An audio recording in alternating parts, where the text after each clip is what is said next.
Aho matakuyo asan. All my relations. Welcome. Today I'm going to be talking about a subject near and dear to my heart. It is empathy and the existence of the empath. Something I have learned and am learning a lot about since a child. So this is going to be a little bit about my journey as an empath. I know that some of my online research is showing me that there are these coming out videos, and people are coming out as empaths, or coming out as starseeds, or coming out as, in my case, transdimensional.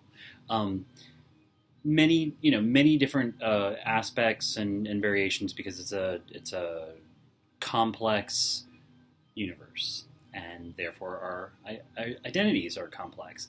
However, one of the very unique qualities, as I've been told, about the human experience, the human form, that is of incredible value, is our emotional body, which I've been told is rare in the universe, and something that's integral to us in terms of our navigation through this world and through other dimensions, is our connection to that emotional body. And it also gives us, between that and our free will, we can be pretty unpredictable, more so maybe than some elsewhere. So that in mind, empathy, for those that don't know, is different than sympathy, because with sympathy you're maybe feeling sorry for that person or on their behalf. With empathy, you're actually feeling in unison. You're feeling in a shared way that other person's emotional energy. You're sensitive enough to it to feel it, and then you harmonize with it. And we're harmonizing with each other energetically and emotionally all the time.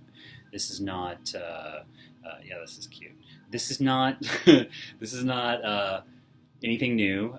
We do it in language. Language is a really good example. Being down south and hearing that southern accent kind of picks up on my time in the South, and it can kind of come out in different ways. Like, I've completely, for instance, taken the use of the word y'all, which I loved as a little kid, and I dumped it because of its being a signifier. And now I'm like, wow, it's such a great word, because it's a great descriptor.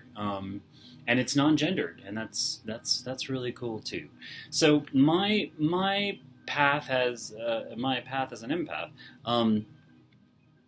became, I would say, the first time I recall actually emotionally connecting and so that I'm feeling in unison with another human, was an incident with my father, who is a man who has spent his life kind of dealing with violence that comes in the way of, like, child abuse, that comes in the way of spanking, which was a very common method of parenting back in the day, in his day and generations prior. My mother as well. When I was young, I have all these older siblings. When I was young, though, they were evolving to such a point where they were realizing that spanking is detrimental. And so by the time I came along, I'm 5 of 6.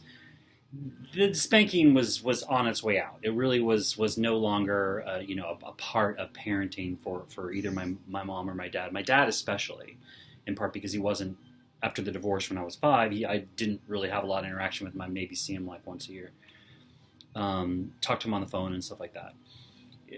However, he touched me deeply as a child, in that this experience I'm about to describe actually awakened within me that connection, that empathic connection. So I do have my father to thank for this, and it's an odd way that it came about, because it came about during a spanking where something happened. We were living in Austin. My dad lost his temper. I don't know. He wasn't around very often. He was usually working a lot. My mom and my siblings and other relatives were more primary caregivers because of his work and other things that he was up to at that time.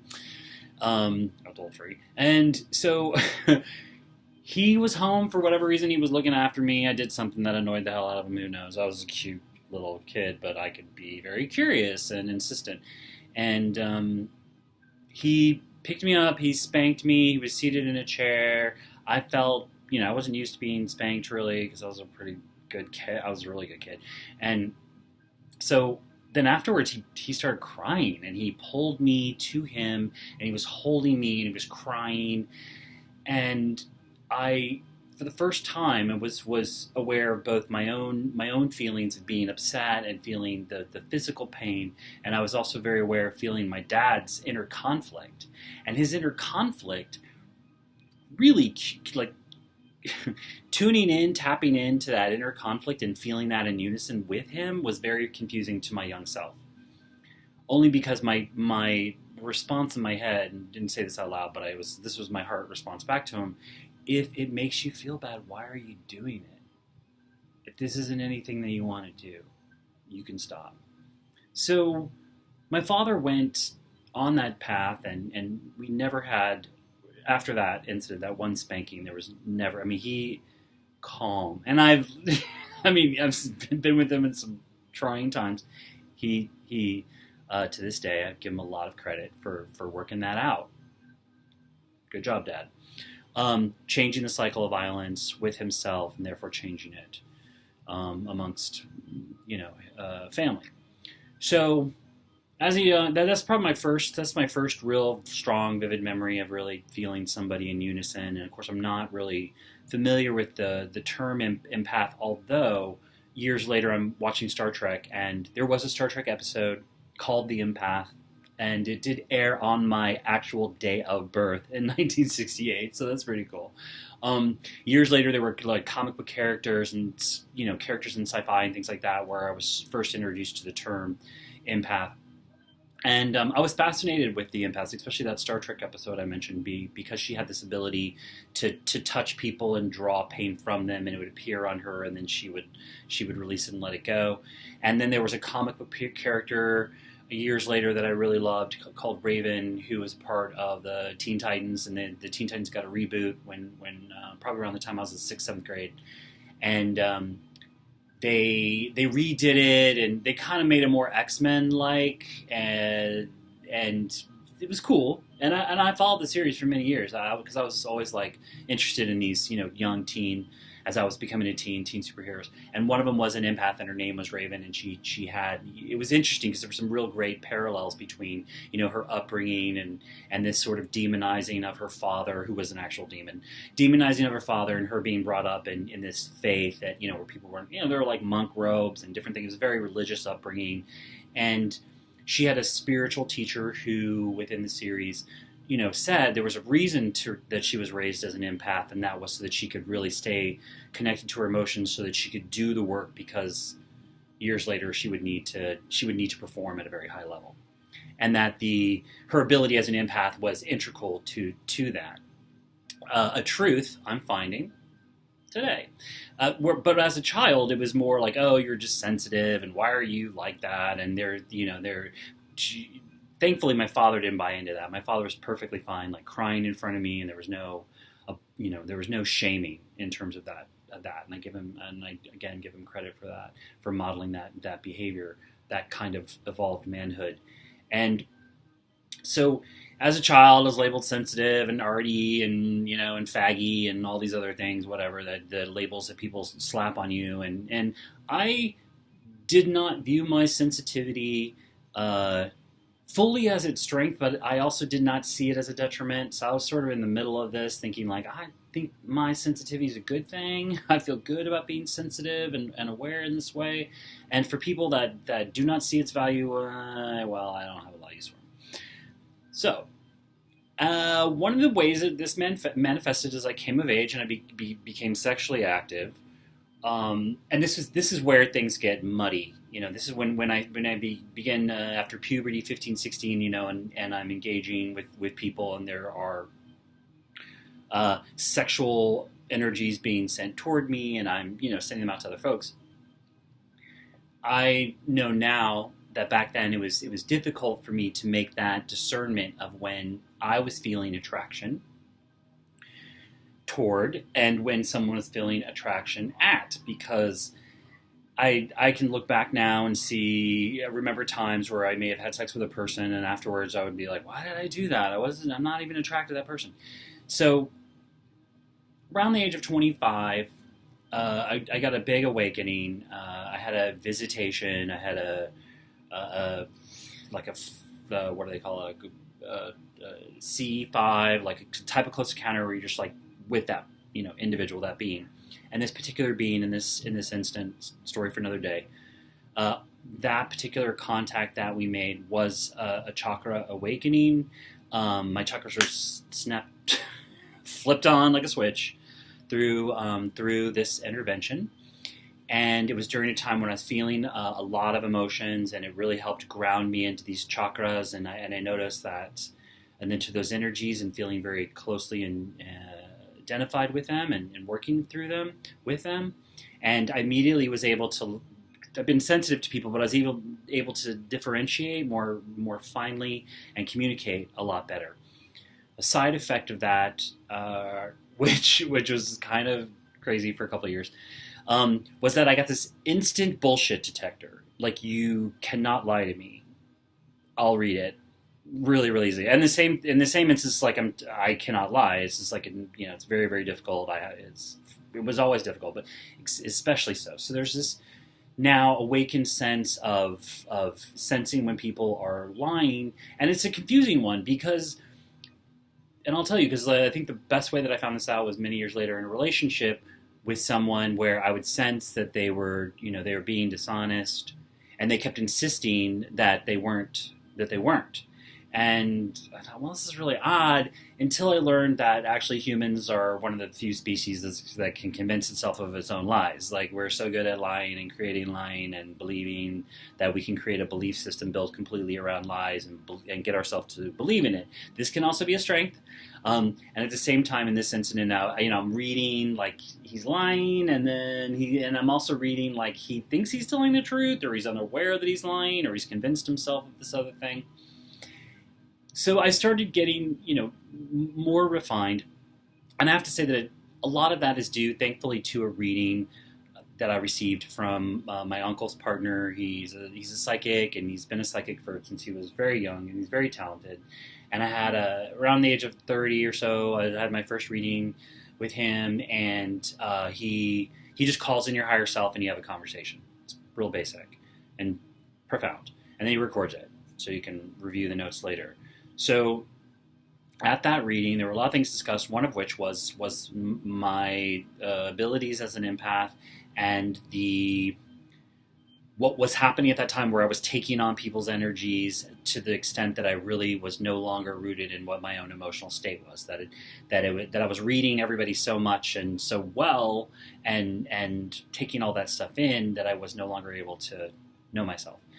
His suggestion, or the higher self's suggestion, is simple. And so if you want to practice this, I can highly recommend. It's very simple. Just he's like, stop throughout the day, ask yourself what you're feeling. What am I feeling in this moment? When the emotion arrives, name it, feel it, move on. You don't have to spend a lot of time with it, he said. Just check in. What am I feeling? What am I feeling? What am I feeling? What am I feeling? What am I feeling? So I immediately put this into use and noticed a great difference. For instance, it manifested where I was working at a nonprofit at the time, and I was running the business office, and we had a bookkeeper, an older gentleman. It was a gay organization. There were always gay men running around. And so there's an older gentleman. He came in and did the books, and we had a volunteer who would just happen to come in on the same day as the bookkeeper, and he was helping with our database. He was doing some database design and programming. His name was George. The bookkeeper's name was David. And one time George came into work, and I'm at my desk. Hey, George, whatever. And George goes into doing the database. Dave's over here doing the books. I'm doing my work, and I'm feeling this incredible sexual attraction to George. I'm thinking about all these things between us. And then I had to stop myself and go, George is a really nice guy. I like George. I'm not sexually attracted to George. I know this.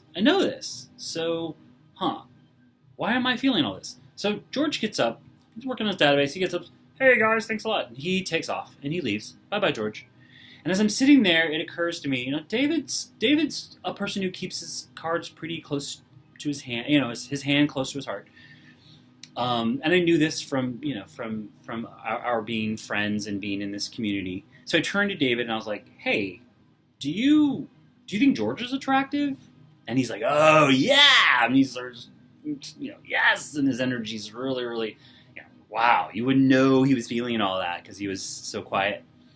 So I was like, all right. So that's where I realized, okay, I'm picking up on Dave's attraction to George. It's not necessarily George being attracted to me, and it's not me being attracted to George. It's just me feeling Dave's attraction over there. That moment for me, and this is shortly after starting this meditation or this awareness where I would just drop in on my emotional state. What am I feeling, in this moment, several times throughout the day. Try it.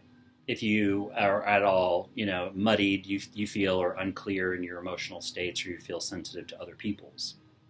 So that practice that practice serves me, and to this day, I'll still check in on what I'm feeling emotionally when I'm not fully, cognizant of it. So as I age, I get into intimate relationships. I've been married a couple of times. And gay married, by the way. And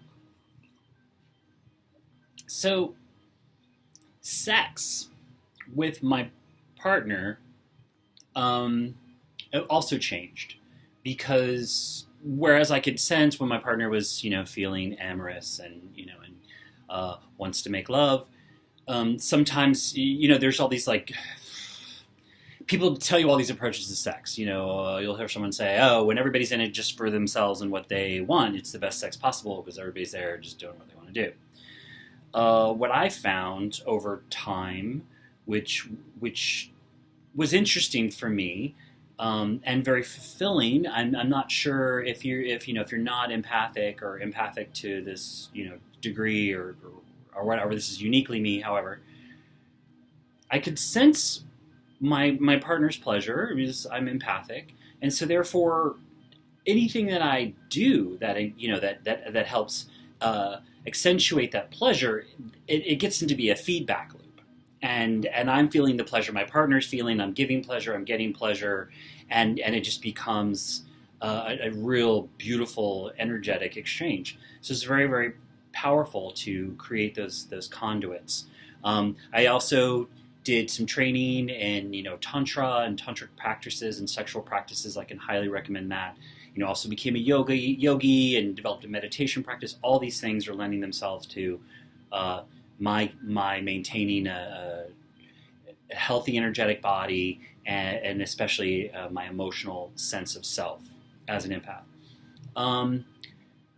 The only final things I want to say about that, because it's an ongoing journey, a lot of the things that I see online from empaths, it seems, and there's groups and things like that you can join, like I joined a Facebook group, wasn't really finding the most people were still questioning and exploring, in my experiences, that's what I was finding. So I was kind of looking for people that were discussing things at another level, just who are, in a different place with it, let's just say, who maybe are a little more practiced and just you're trying out some different things. So if you're exploring this for the first time, what I hear, what I hear sometimes is people being very concerned about the emotional states of others and having to learn how to shield and get and do all these things, and are working really hard, and this energy came up on me, and I did all this thing. I honestly think it's a lot easier than that. And I've talked about this before. I've written about this. It was a memory, a beautiful experience that came back to me, something I developed as a child. And that is to really put the heart forward. Focusing on my heart, putting the heart forward, and sending that energy out to all the humans and animals and beings that are in my path, and acknowledging their godhood, do a namaste, I appreciate you, I love you. And what I'm finding is that, case in point, large crowds, which used to, just be, maybe a bit much, it's nothing now to me. I'll actually, walk into a large crowd and I might be, and then I'm like, no, I love people. And I just start sending that heart energy out. And the energy of the crowd, my energy, everything shifts, and I become way more comfortable, appreciative.